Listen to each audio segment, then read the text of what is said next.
Hello guys, ഞാനിപ്പോൾ നിൽക്കുന്നത് നമ്മുടെ കൊച്ചി കലൂർ സ്റ്റേഡിയത്തിൻ്റെ അടുത്ത് നടക്കുന്ന വനിതാ ഉത്സവത്തിനാണ്.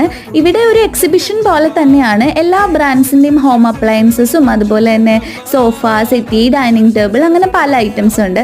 ഹോം അപ്ലയൻസസിനൊക്കെ നമ്മുടെ ഈ ഷോറൂം പ്രൈസിനേലും അത്യാവശ്യം നല്ലൊരു റേറ്റ് കുറവുണ്ട് കേട്ടോ ഇവിടെ ബുക്ക് ചെയ്താൽ. പിന്നെ ഇതുപോലെ മാട്രസ്, അലമാരികളൊക്കെ ഉണ്ട്. എന്നെ ഇതിൽ ഏറ്റവും അട്രാക്ട് ചെയ്തത് ഇതാണ് പാത്രം കഴുകുന്ന മെഷീൻ. ഇതാരുടെങ്കിലും വീട്ടിലുണ്ടോ? ഉണ്ടെങ്കിൽ കമൻറ്റ് ചെയ്യണം. എത്രത്തോളം ഹെൽപ്ഫുൾ ആണെന്നും പറയണേ. പിന്നെ ഇതുപോലെ ഒരു മെഷീനിലൊക്കെ കയറി നിന്ന് ഫാറ്റൊക്കെ ബേൺ ചെയ്യും, എല്ലാ അസുഖം മാറും എന്നൊക്കെയാണ് പറയുന്നത്. ഇത് കണ്ടപ്പോൾ എനിക്ക് അമ്മ വെട്ടം സിനിമയിലെ ബിന്ദു പണിക്കർക്ക് അവസാനം ഷോക്ക് അടിക്കുന്ന പോലെ തോന്നി. പിന്നെ നമ്മളെ മല്ലിച്ചിട്ടൊക്കെ ഒരു ഫ്രിഡ്ജ് ബുക്ക് ചെയ്തായിരുന്നു. പിന്നെ അവിടെ നിന്ന് അതൊക്കെ കഴിഞ്ഞിറങ്ങിയപ്പോൾ കുറേ DJ പാർട്ടി ഉണ്ടായിരുന്നു, കുടുംബശ്രീ ചേച്ചിമാരുടെ ഫുഡൊക്കെ ഉണ്ടായിരുന്നു. ഇതൊക്കെ കഴിഞ്ഞ് അതിൻ്റെ ഉള്ളിൽ കയറിയപ്പോൾ സമയം പോയതേ അറിഞ്ഞില്ല കേട്ടോ. ഒരു 10 മണിയൊക്കെ ആവാറായപ്പോൾ നമ്മൾ വീട്ടിലോട്ട് വേഗം തിരിച്ചു പോവുകയാണ്. അപ്പോൾ ഇത്രയൊക്കെയുള്ള എൻ്റെ ചാനൽ ആദ്യമായിട്ട് കാണുകയാണെങ്കിൽ സബ്സ്ക്രൈബ്.